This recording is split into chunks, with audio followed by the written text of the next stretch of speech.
sports, the athletic body, porno, the male body, like in perfect, like super hyper type of shape. Wait, And you watch porno?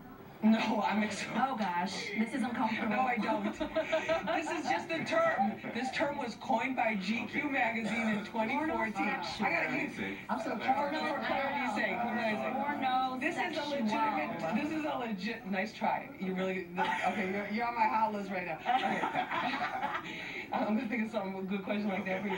But it's a term that GQ coined actually back in 2014, and I don't think it caught on the way metrosexuals did. But they're like the next phase of it. People like a David Beckham, like a Brad Pitt in Fight Club, like some of these athletes that we see that are super buff, like an Odell Beckham. You know, they're out there doing sports and having these incredible bodies and incredibly stylized kinds of looks, and that's supposedly the trend that men are going for. Sounds like Clarity, no, you don't buy that? Like some foolishness to me. I mean, what's the difference? All athletes, isn't that kind of like, doesn't that go hand in hand? All athletes have good bodies, no? I don't. No? Okay. It depends on the sport. It depends on the sport. Play, what about that? There are countless athletes out there, I'm not, without saying names, that are definitely out of shape. Just say the name. Just say the name. Just say the name. Yeah. You gotta say the But name. how is that possible? Because you have to have good Well, you see some conditioning, football, right? but you see some of these football players that are really big. But they're still They're still very agile and still have the skills, Yeah. right? Oh, these dudes, yeah. You know what?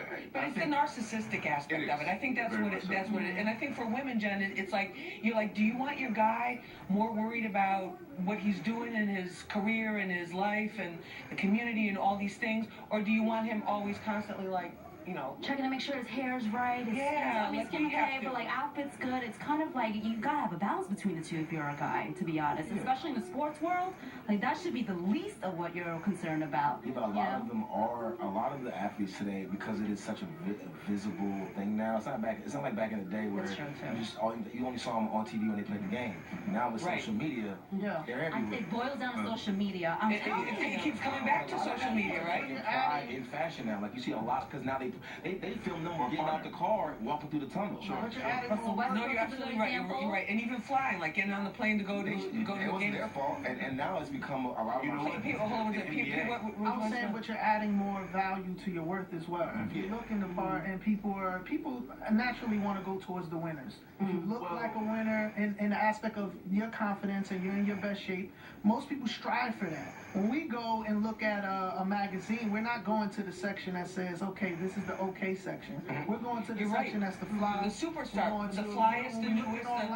That's an excellent point. Yeah. Well, if I can get back to the athlete for a minute, as far as the fashion and the dress, you got to remember where that kind of rooted, because even in the NBA and NFL, prior to the games, especially I remember vividly, like Allen Iverson, you know, I'm kind of dating myself a little bit, but when he used to come, I mean, he fashioned coming in Timbs and jeans and wearing, you know, do-rags, and then David Stern said, no, wait a minute, The dress everybody must code, be dressed. right? They have to have So now that you have to come out dressed, they said, okay, well, we're already multimillionaires, so you know we can get fly.